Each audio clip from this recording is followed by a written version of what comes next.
जय मसीह की सजीव वाहिनी पर आप सभी का स्वागत है। आज का हमारा विषय है दशमांश। हालेलुया। वचन में जाने के पहले हम प्रार्थना करेंगे। धन्यवाद धन्यवाद धन्यवाद करते स्वर्गीय पिता प्रभु जी, इस सुंदर से समय के लिए हम आपको धन्यवाद करते प्रभु परमेश्वर पिता। जो भी वचन हम सीखने वाले परमेश्वर पिता, तो हमें सिखाइए पवित्र आत्मा, हमारी अगुवाई कीजिए। आगे का समय, आगे का वचन आपके हाथ में सौंप कर ये प्रार्थना यीशु मसीह के नाम से मांगते पिता, आमेन आमेन आमेन। हालेलुया। आज का हमारा विषय है दशमांश। हम सभी लोग दशमांश देते हैं, प्रभु हम सभी को आशीष करता है। हालेलुया। लेकिन आज वचन के द्वारा हम सीखने वाले हैं दशमांश क्या है, हमें दशमांश क्यों देना है और दशमांश देने से हम कैसे आशीषित हो जाते हैं। हालेलुया। तो आइए हम पढ़ेंगे, वचन में जाएंगे। मलाकी की किताब 3 अध्याय 6 से मलाकी की किताब 3 अध्याय 6 से 12 तक हम पढ़ेंगे। क्योंकि मैं यहोवा बदलता नहीं, इसी कारण हे याकूब की संतान, तुम नष्ट नहीं हुए। अपने पुरखों के दिनों से तुम लोग विधियों से हटते आए हो और उनका पालन नहीं करते। तुम मेरी ओर फिरो, तब मैं तुम्हारी ओर फिरूंगा। सेनाओं के यहोवा का यही वचन है। परंतु तुम पूछते हो, हम किस बात में फिरे? हालेलुया। क्या मनुष्य परमेश्वर को धोखा दे सकता है? पर देखो, तुम मुझको धोखा देते हो और तो भी पूछते हो, हमने किस बात में तुझे लूटा है? दशमांश और उठाने की भेंट में तुम पर भारी शाप पड़ा है, क्योंकि तुम मुझे लूटते हो। वरना सारी जाति ऐसा ही करती है। सारे दशमांश भंडार में ले आओ कि मेरे भवन में भोजन वस्तु रहे। और सेनाओं का यहोवा यो कहता है कि ऐसा करके मुझे परखो कि मैं आकाश के झरोखे तुम्हारे लिए खोलकर तुम्हारे ऊपर अपरंपार आशीष की वर्षा करता हूँ कि नहीं। मैं तुम्हारे लिए नाश करने वाले को ऐसा धुड़कूंगा कि वह तुम्हारी भूमि की उपज नष्ट न करेगा और तुम्हारी दाखलताओं के फल कच्चे न गिरेंगे। सेनाओं के यहोवा का यही वचन है। तब सारी जातियाँ तुमको धन्य कहेगी। हालेलुया। क्योंकि तुम्हारा देश मनोहर देश होगा। सेनाओं के यहोवा का यही वचन है। हालेलुया। यहाँ पर परमेश्वर कहता है कि तुम मुझे लूटते हो। हालेलुया। तो हम परमेश्वर को जो दशमांश देते हैं, वो परमेश्वर हमें देता है और उसमें से हम परमेश्वर को देते हैं। हालेलुया। और इसीलिए परमेश्वर का वचन कहता है कि तुम मुझको धोखा देते हो। हालेलुया। तो भी पूछते हो, हमने किस बात में लूटा है? हम सभी दशमांश देते हैं। प्रभु हम सभी को बहुत बहुत आशीष करें। लेकिन जो लोग दशमांश नहीं देते, हालेलुया, उनके लिए प्रभु कहता है कि वो देते हैं, एक तो देते नहीं, या तो पूरा दशमांश नहीं देते, कम देते, नहीं इतना ही बस है, मेरे खर्चे हैं, मेरा ये है, तो वो पूरा दशमांश नहीं देते, या तो देते भी है तो कम देते हैं, पूरा दशमांश नहीं देते। हालेलुया। तो यहाँ पर 9वां वचन कहता है कि तुम पर भारी शाप पड़ा है, क्योंकि तुम मुझे लूटते हो। जो दशमांश नहीं देते या कम देते हैं, प्रभु अंतर्यामी है और वो मनुष्य के हृदय को जानता है। अगर परमेश्वर कहता था कि 50% मुझे चाहिए, हालेलुया, लेकिन परमेश्वर ने 50% नहीं मांगा, 20% नहीं मांगा, 30 नहीं मांगा, लेकिन प्रभु ने कम से कम 10%, 10वां हिस्सा, दशमांश मांगा है हमारे पास। हालेलुया, क्योंकि प्रभु जानता है मनुष्य का हृदय, मनुष्य के अंदर कंजूसी की आत्मा होती है। मनुष्य लेने के लिए मनुष्य आगे रहता है, लेकिन देने के लिए मनुष्य हमेशा पीछे रहता है।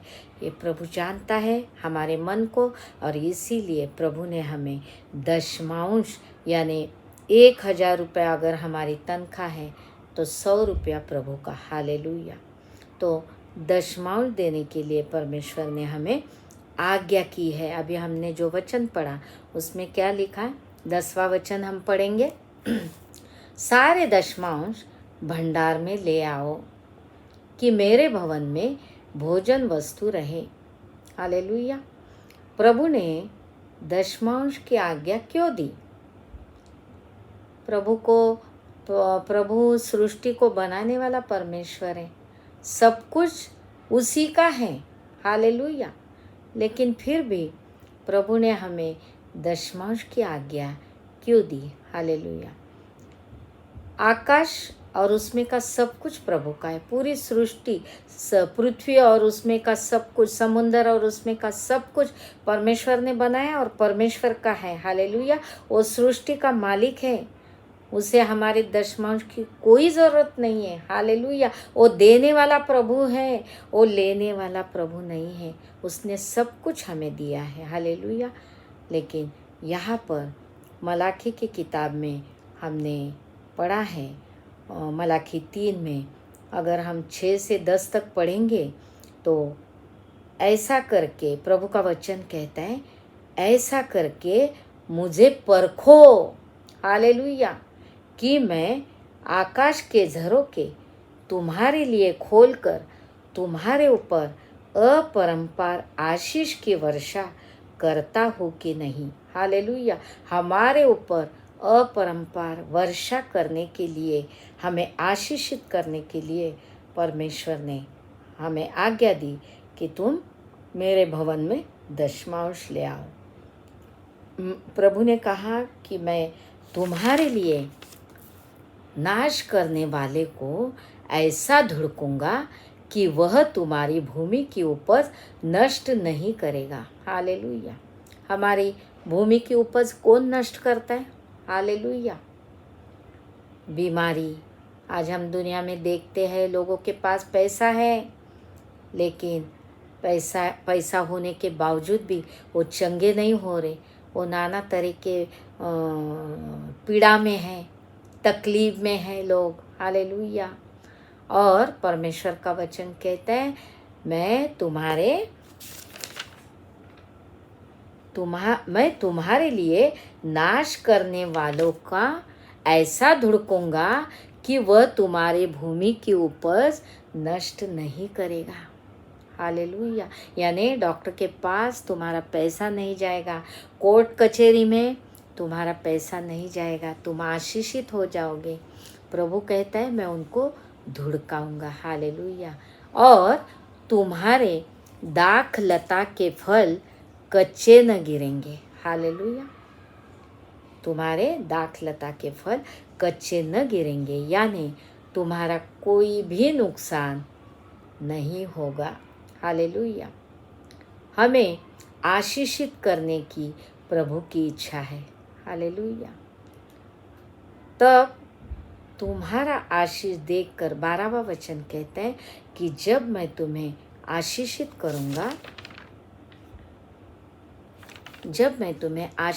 करूंगा, तब 12वां वचन कहता है, मलाकी की किताब 3 अध्याय 12 वचन, तब तुम्हारा आशीष देखकर सारी जातियां तुमको धन्य कहेगी, क्योंकि तुम्हारा देश मनोहर देश होगा। सेनाओं के यहोवा का यही वचन है। हालेलुया। और प्रभु की इच्छा ये है कि मेरे बेटे और मेरी बेटियां आशीषित हों। हालेलुया। आपको पता है कि शैतान को बाइबल के सारे वचन पता है, हमें वचन पता नहीं है। बहुत सारे वचन हमें पता नहीं, हमें बहुत गिने चुने वचन पता है, लेकिन शैतान पूरे बाइबल को जानता है। हालेलुया। और वो ये भी जानता है कि अगर ये दशमांश देने लगेगा तो ये आशीषित होगा।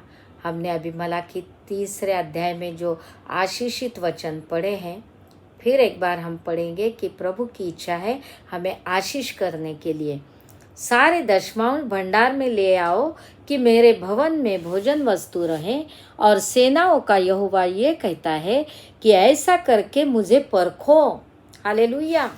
मुझे परखो कि मैं आकाश के झरोखे तुम्हारे लिए खोलकर तुम्हारे ऊपर अपरंपार आशीष की वर्षा करता हूँ कि नहीं।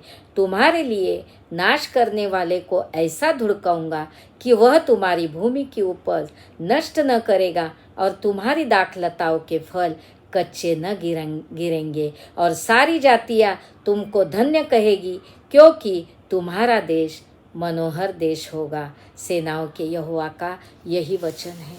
और ये वचन हमें पता नहीं, लेकिन शैतान को पता है। और शैतान हमेशा हमें देने के लिए वो नहीं बोलेगा। हालेलुया। जब भी हमारी पेमेंट होती है, समझो हमारी तनख्वाह 20,000 है। हालेलुया।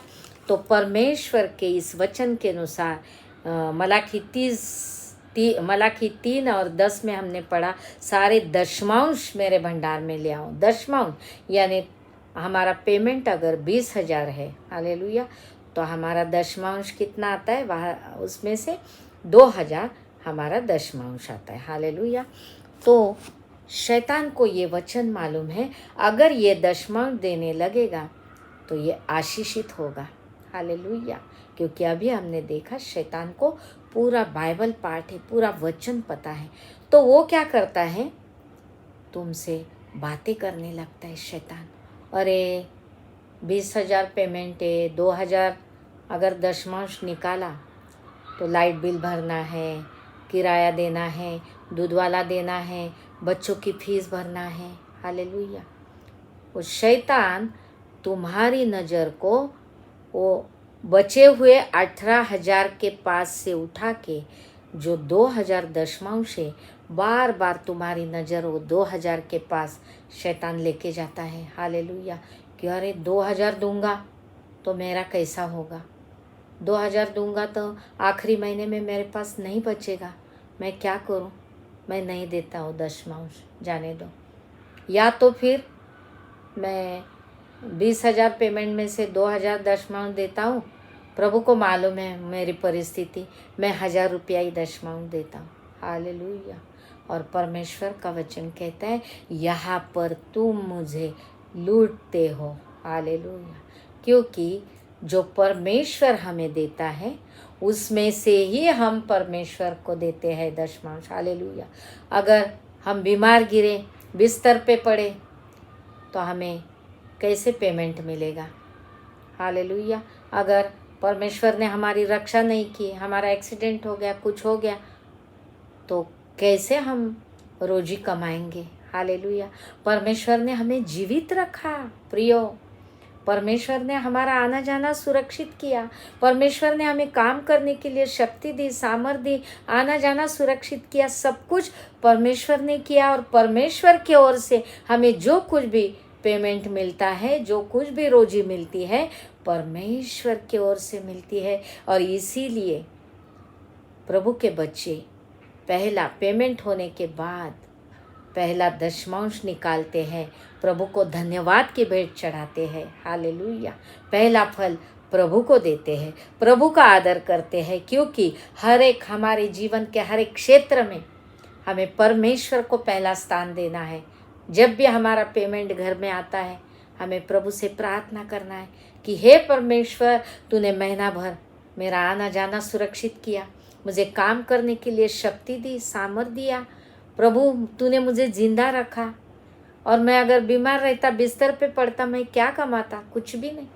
तो सारा आदर महिमा प्रभु के लिए है। तो ये रोजी, ये पेमेंट प्रभु के कृपा से, प्रभु के अनुग्रह से हमें मिली है, और प्रभु हमें उस रोजी को आशीषित करना चाहता है। प्रभु को तुम्हारे दशमांश की कोई ज़रूरत नहीं है, लेकिन हमें आशीष करने के लिए प्रभु हमें दशमांश देने की आज्ञा करता है। हालेलुया।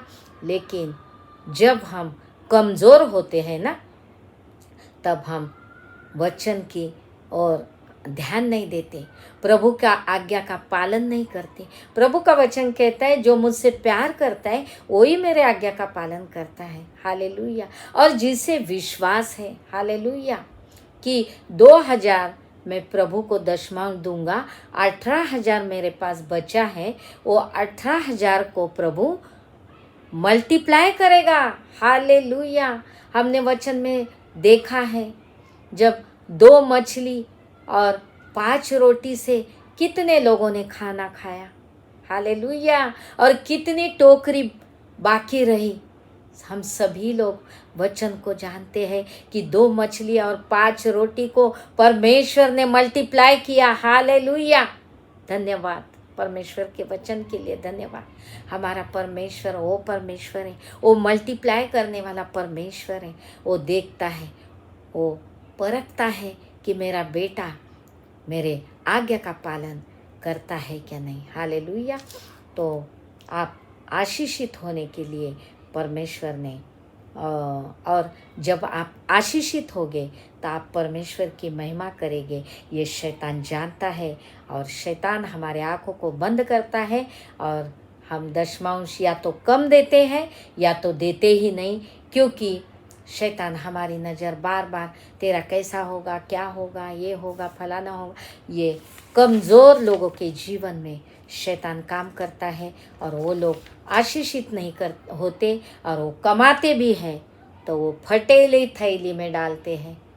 अगर हम जूने करार में देखेंगे तो वो कमाते तो बहुत है, लेकिन फटेली थैली में डालते हैं ताकि वो आशीषित नहीं होते। हालेलुया।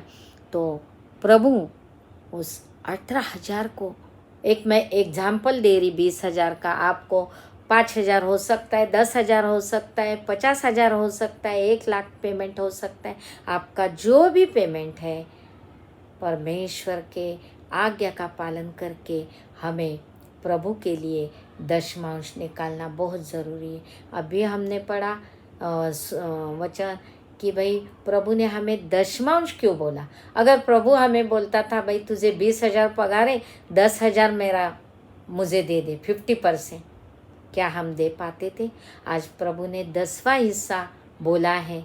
सिर्फ प्रभु देख रहा है मेरा बेटा आज्ञा पालन कर रहा है क्या नहीं कर रहा है, तो भी हम दशमांश नहीं दे पा रहे। हालेलुया। और इसीलिए परमेश्वर हमारे हृदय को जानता है, और उसने सिर्फ बोला कि दशमांश मेरे भवन में लेकर आ। हालेलुया। तो लय व्यवस्था 27 अध्याय, अगर 30 वचन, हमारे पास इतना समय नहीं रहता है कि हम हर एक वचन को नहीं पढ़ सकते। लय व्यवस्था 27 अध्याय 30 वचन अगर हम पढ़ेंगे तो वहाँ पर लिखा है, फिर भूमि की उपज का सारा दशमांश, चाहे वह भूमि का बीज हो चाहे वृक्ष का फल हो, यहोवा का है। हालेलुया। दशमांश जो है वो यहोवा का होता है। दशमांश हमारा है ही नहीं। वो अमाउंट अगर 20,000 पेमेंट है तो 2,000 जो दशमांश है वो हमारा है ही नहीं, वो प्रभु का है, क्योंकि वो हम बीज बोते हैं। हालेलुया। हम जब दुकान से फल और फ्रूट लाते हैं तो क्या हम बीज को खाते हैं? नहीं खाते। हम फ्रूट को खाते, फल को खाते हैं, बीज को नहीं खाते, क्योंकि बीज बोने के लिए होता है। हालेलुया। हम फ्रूट खाते हैं ना हर एक जन, और हम बीज भी निकाल के खाते, लेकिन हमें पता नहीं कि बीज का महत्व क्या है। हम बीज क्यों नहीं खाते? फ्रूट खाते, बीज हमें नहीं खाना है। परमेश्वर का भी बीज हमें नहीं खाना है, दशमांश हमें नहीं खाना है। हालेलुया। प्रभु ने दशमांश की हमें आज्ञा दी, तो क्या हमारा परमेश्वर भिखारी है? हालेलुया, कभी नहीं। सब कुछ उसी का है, हमने अभी पढ़ा, सब कुछ उसी का है। लेकिन हमें आशीषित करने के लिए परमेश्वर ने हमें दशमांश देने की आज्ञा की। तो हम देने के बाद कैसे आशीषित होते हैं, यहाँ पर परमेश्वर हमें सिखाता है। एक एग्जाम्पल मैं देती हूँ। अगर कोई किसान है और उसके हाथ में बीज है और सामने खेती है, हालेलुया, और वो बीज हाथ में पकड़ के बैठा है, उस कितनी भी बड़ी खेती रहने दो उसकी, लेकिन उसने बीज नहीं बोया, तो क्या वो काट सकता है बीज को? हालेलुया। एक हमारे बुद्धि को और हमारे आसपास में हम बचपन से देखते आए हुए उदाहरण को मैंने आपके सामने रखा है कि अगर कोई किसान अपने खेती में जब तक नहीं बोएगा, वो बीज लेके सोया पड़ा है या बीज लेके ऐसा ही बैठा है, खेती में बोया नहीं, क्या वो फसल काटेगा? नहीं काट सकता। हालेलुया, क्योंकि हमें बोना है तो हम फसल काटेंगे। हालेलुया। यहाँ पर हम परमेश्वर के वचन के द्वारा एक वचन पढ़ने वाले हैं, ताकि देने में कितना आशीष है हम देखने वाले हैं कि प्रभु ने हमें क्यों देने के लिए कहा है। वो भी दशमांश, 50% नहीं मांगा, दशमांश, ताकि हम बीज को बो सके और फसल को काट सके। आइए हम पढ़ेंगे पहले राजा 17 अध्याय 8 से 16 हम पढ़ेंगे। हालेलुया। पहले राजा 17वां अध्याय और 8 से 16 हम पढ़ेंगे।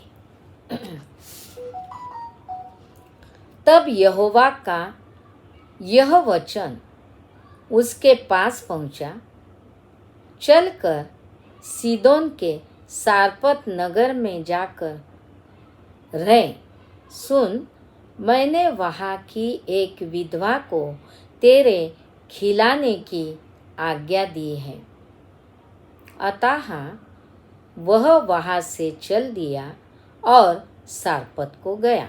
यहाँ पर एलिया और एक सारपत की विधवा की कहानी यहाँ पर बताई है कि उस टाइम उस जगह पर बहुत बड़ा अकाल आया था, और प्रभु, आगे हम पढ़ने वाले हैं, प्रभु ने एलिया को उस जगह पर उस विधवा के पास भेजा। हालेलुया। और चलकर सीदोन के सारपत नगर में जाकर वही रहे। एलिया को परमेश्वर ने आज्ञा की कि एक विधवा के पास तू जा और तू वहाँ पर रहे। सुन, मैंने वहाँ की एक विधवा को तेरे खिलाने की आज्ञा दी है। परमेश्वर कहता है कि एक विधवा के घर तू जा और वहाँ पर तुझे खिलाने की आज्ञा मैंने उस विधवा को दी है। अतः वह वहाँ से चल दिया। जैसे ही परमेश्वर से उसे जाने के लिए आज्ञा मिली, उसने परमेश्वर की आज्ञा का पालन किया और एलिया वहाँ से चल दिया और सारपत को गया। अभी वो कहाँ आया? सारपत के विधवा के पास आया। नगर के फाटक के पास पहुंचकर उसने क्या देखा कि एक विधवा लकड़ी बीन रही है। उसको बुलाकर उसने कहा, अभी परमेश्वर ने कहा था सारपत में एक विधवा के पास जा, और जैसा ही एलिया उस सारपत नगर में आया तो उसे एक परमेश्वर के वचन के अनुसार एक विधवा क्या कर रही थी? उसने देखा एक विधवा लकड़ी बीन रही थी, वो लकड़ी चुन रही थी। हालेलुया। लकड़ी बीन रही थी। उसको बुलाकर उसने कहा, किसी पात्र में मेरे पीने को थोड़ा पानी ले आ। हालेलुया। जब एलिया वहाँ पर गया, परमेश्वर के वचन के अनुसार उस विधवा को देखा, उसने कहा होगा कि सिस्टर, बहन जी, मेरे लिए पीने के लिए थोड़ा पानी लेकर आते हो। जब वह पानी लेने जा रही थी तो उसने उसे पुकार कर कहा, अपने हाथ में एक टुकड़ा रोटी भी मेरे पास लेती आ। हालेलुया। यहाँ पर जैसे वो स्त्री पानी लेने के लिए मुड़ी, एलिया ने उसे आवाज़ दिया कि सिस्टर, बहन, मेरे लिए एक रोटी का टुकड़ा भी पानी के साथ ले आना। हालेलुया। ले आ। उसने कहा, तेरे परमेश्वर यहोवा के जीवन की शपथ, मेरे पास एक भी रोटी नहीं है, केवल घड़े में मुट्ठी भर मैदा और कुप्पी में थोड़ा सा तेल है, और मैं 2 लकड़ी बीन कर लिए जाती हूँ कि अपने और अपने बेटे के लिए उसे पकाऊं और हम उसे खाएं और फिर मर जाए। हालेलुया। उस विधवा के पास जैसे एलिया ने बोला कि पानी के साथ मुझे एक रोटी का टुकड़ा ले आ, तो उस बहन ने कहा, उस स्त्री ने कहा कि यहोवा की शपथ, यहोवा के जीवन की शपथ उसने क्यों ली कि वो सच बोल रही थी। हालेलुया। कि मेरे पास थोड़ा सा मैदा है, मुट्ठी भर मैदा है। कितना है? मुट्ठी भर मैदा है, और कुप्पी में थोड़ा सा तेल है। मुट्ठी भर मैदा है और कुप्पी में थोड़ा सा तेल है। मैं लकड़ी इसलिए बीन रही थी कि वो लकड़ी पर मैं रोटी बनाऊंगी, वो मुट्ठी भर मैदे की मेरे बेटे को देगी, मैं देगी, और ये आखिरी आटा बचा था, आखिरी तेल बचा था, और ये अकाल में ऐसा मरने से हम मर जाएंगे, हम अभी ये रोटी बना के खाएंगे और मर जाएंगे। हालेलुया। उसने कहा, तेरे परमेश्वर यहोवा के जीवन की शपथ, मेरे पास एक भी रोटी नहीं है, केवल घड़े में मुट्ठी भर मैदा और कुप्पी में थोड़ा सा तेल है, और मैं 2 लकड़ी बीन कर लिए जाती हूँ कि अपने और अपने बेटे के लिए उसे पकाऊं और हम उसे खाएं और फिर मर जाएं। हालेलुया। तो एलिया ने उससे क्या कहा? एलिया ने उससे कहा, बहन मत डर। हालेलुया। मत डर, जाकर अपनी बात के अनुसार कर, परंतु पहले मेरे लिए एक छोटी सी रोटी बनाकर मेरे पास ले आ, फिर इसके बाद अपने और अपने बेटे के लिए बनाना। हालेलुया। यहाँ पर सारफत के नगर में एलिया को परमेश्वर ने भेजा, तो क्या वो खाने के लिए आया था? हालेलुया। अगर वो खाने के लिए प्रभु उसे भेजता था तो अमीर विधवा के पास भेजता था। हालेलुया। ये गरीब विधवा के पास प्रभु नहीं भेजता था। प्रभु जानता था, प्रभु हमारे परिस्थिति को जानता है, और प्रभु जानता था कि ये विधवा के घर में आखिरी मुट्ठी भर आटा है और कुप्पी में थोड़ा सा तेल है, और ये और इसका बेटा मरने की योजना बना रहे हैं, और इसीलिए परमेश्वर ने एलिया को उनके घर में भेजा। हालेलुया। आगे हम पढ़ेंगे। एलिया ने उनसे कहा, मत डर, जाकर अपनी बात के अनुसार कर, परंतु पहले मेरे लिए एक छोटी सी रोटी बनाकर मेरे पास ले आ, फिर इसके बाद अपने और अपने बेटे के लिए बनाना, क्योंकि इस्राएल का परमेश्वर यहोवा यो कहता है कि जब तक यहोवा भूमि पर मेघ न बरसाएगा, तब तक न तो उस घड़े का मैदा समाप्त होगा और न उस कुप्पी का तेल घटेगा। हालेलुया। एलिया नबी परमेश्वर का अभिषेकित नबी था। हालेलुया। और वो पवित्र आत्मा के द्वारा उस बहन से, उस स्त्री से बात कर रहा था। उसने कहा कि मेरे पास मुट्ठी भर मैदा है और कुप्पी में थोड़ा सा तेल है। फिर भी एलिया उसे बोल रहा है कि मुझे एक बना के रोटी लेके आ, और पहला लेके आओ, और बाद में तू और तेरा बेटा खा। हालेलुया। क्या यहाँ पर एलिया भिखारी था? नहीं, लेकिन उसे मालूम था कि परमेश्वर के लिए पहला स्थान बहुत बड़ा मायना रखता है। हालेलुया। और जब तक ये स्त्री वो रोटी को नहीं बोएगी तब तक ये आशीषित नहीं होगी, क्योंकि परमेश्वर ने वचन के द्वारा उसे बात किया। और वो वचन एलिया ने उस स्त्री से कहा। 13वें वचन में हम देखते, पहला राजा 17वां अध्याय 13वां वचन, एलिया ने अभी क्या कहा, पहले मेरे लिए। हालेलुया। तो क्या एलिया को बहुत भूख लगी थी कि मुझे पहली रोटी दे? अगर सामने वाला बोलता है मेरे पास इतना ही है और इतना ही तेल है, इतना ही मैदा है, फिर भी एलिया क्यों कह रहा है कि पहली रोटी मेरे लिए बना के लेके आ, बाद में तू और तेरा बेटा खा? क्योंकि इस्राएल का परमेश्वर यहोवा कहता है कि जब तक मेघ न बरसेगा तब तक न तो तेरे घड़े का मैदा समाप्त होगा और न उस कुपी का तेल घटेगा। एलिया के द्वारा परमेश्वर उस स्त्री को आशीषित करने वाला था। हालेलुया। तब वह चली गई और एलिया के वचन के अनुसार उसने विश्वास किया। हालेलुया।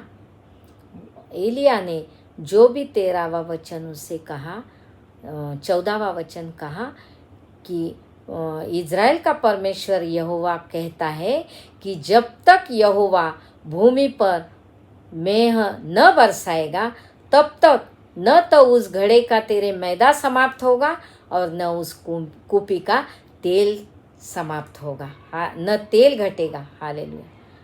और तब वह स्त्री अंदर गई और एलिया के वचन के अनुसार किया। तब से वह और स्त्री उसका घराना बहुत दिन तक खाते रहे। हालेलुया। और यहोवा के उस वचन के अनुसार जो उसने एलिया के द्वारा कहा था, न तो उस घड़े का मैदा समाप्त हुआ और न उस कुपी का तेल घटा। हालेलुया।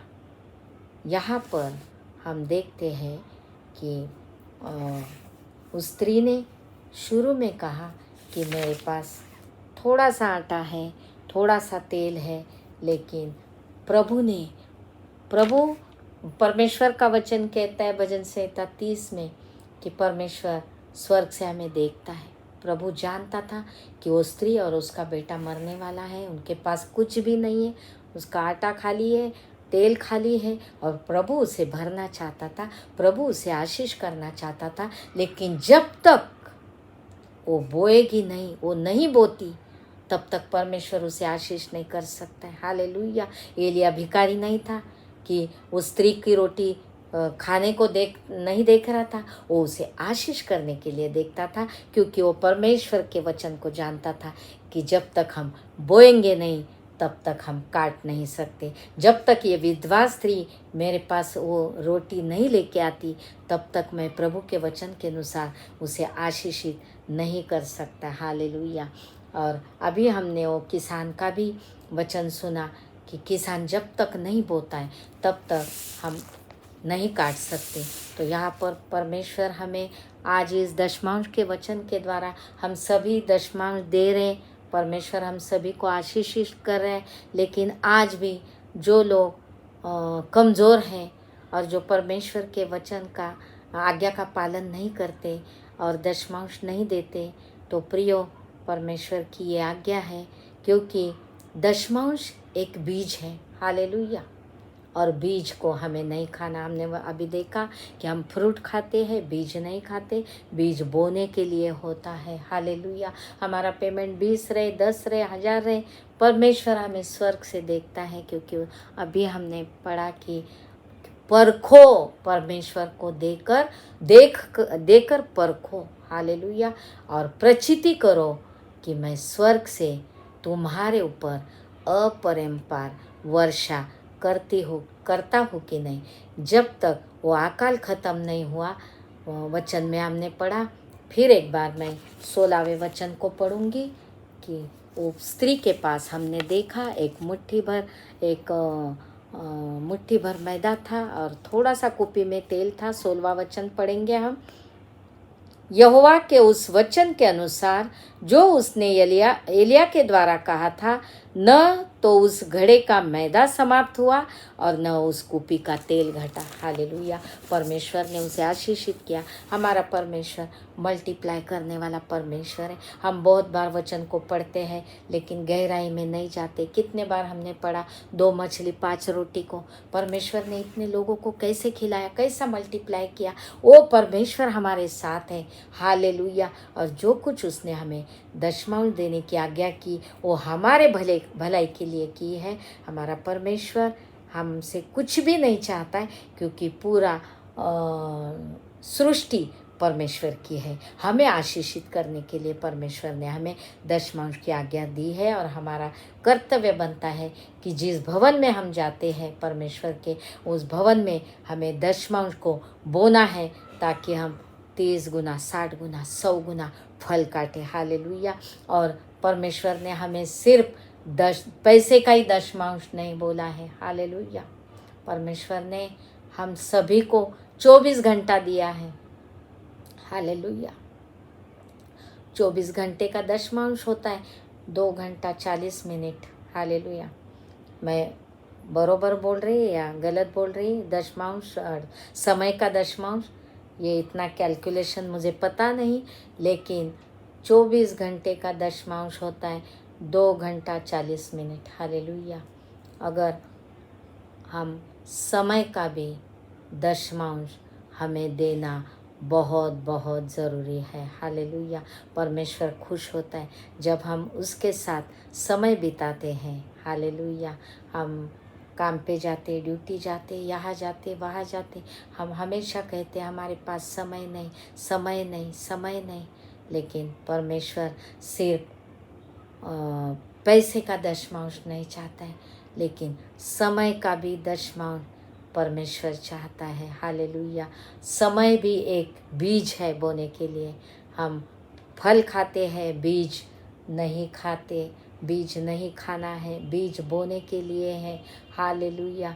और इसी तरह आज के बाद अगर हम दशमांश नहीं देते हैं तो हमें कितना भी पेमेंट क्यों ना हो, 1000 हो, 20,000 हो, 5,000 हो, 50,000 हो, 1,00,000 हो, हम छोटे में अगर देने को निकालेंगे तो ही हमें आदत होती है देने की। हालेलुया। अभी हमने सारपत के विधवा को देखा कि जब तक उसने पहली रोटी, हालेलुया, और बहुत सारे लोग दशमांश देते हैं तो कैसा देते हैं, दूध वाले का देते, किराया देते, इसका देते, उसका देते, उसका देते, और बचा हुआ परमेश्वर को दशमांश देते हैं। या तो दशमांश नहीं पूरा, जो कुछ बचा है कम वो देते हैं। हालेलुया। क्या परमेश्वर खुश होता है? हालेलुया। क्योंकि हम परमेश्वर के आज्ञा का पालन नहीं करते तो हम शैतान के पक्ष में होते, शैतान खुश होता है। और जब हम आज्ञा को तोड़ते हैं हम पवित्र आत्मा को दुखी करते। हालेलुया। पवित्र आत्मा कहता है कि मैं मेरे बेटे को आशीष करना चाहता हूँ, मैं वचन के द्वारा मेरे बच्चों को सिखाना चाहता हूँ। हालेलुया। तो हमें पैसे का और समय का दशमांश देना है। हमारे पास जो भी है, अगर हमारे पास गाड़ी है और कोई पैदल जा रहे हैं तो हमारी गाड़ी भी परमेश्वर के राज्य के लिए हम इस्तेमाल कर सकते हैं। अगर किसी के लिए प्रार्थना घर नहीं है और हमारे पास 2-3 कमरे हैं तो हमारे पास जो भी है, हमारा परमेश्वर किसी का कर्जदार नहीं रहता है, वो देने वाला परमेश्वर है, वो हमें देता है, फिर उसमें से हम उसे देते। जब तक हमें ये एहसास नहीं होता है कि मेरा परमेश्वर मुझे देता है और उसमें से मैं प्रभु को देता हूँ और परमेश्वर मुझे मल्टीप्लाई करेगा, परमेश्वर मुझे आशीषित करेगा, ये विश्वास उस सारपत की स्त्री की तरह हम जब तक विश्वास नहीं करेंगे कि मेरा परमेश्वर मल्टीप्लाई करने वाला परमेश्वर है। हालेलुया। मेरा परमेश्वर जिंदा खुदा है। जिस तरह सारपत की स्त्री की परिस्थिति उसने देखा कि ये मर जाने वाली इसका बेटा और परमेश्वर ने उसे आशीषित किया। हमारी परिस्थिति प्रभु नहीं देखता है क्या? परमेश्वर का वचन कहता है वो कल, आज और युगानुयुग एक सा है। वो हमारे हर एक परिस्थिति को जानता है, हमारे पास कितना पैसा बचा है और ये किसको किसको इसे पैसा देना है, क्या दूध वाले को देना है, किराया देना है, बच्चों की फ़ी भरना है। हमारा परमेश्वर मल्टीप्लाई करेगा और आखिरी में हमारे पास सबको दे के हमारे पास पैसा बचेगा। और परमेश्वर का वचन कहता है कि तू हर एक जाति में आशीषित होगी, सब लोग तुझे देखकर कहेंगे कि ये आशीषित लोग हैं। हालेलुया। इस वचन के द्वारा परमेश्वर हमें आशीष करे। आमीन आमीन।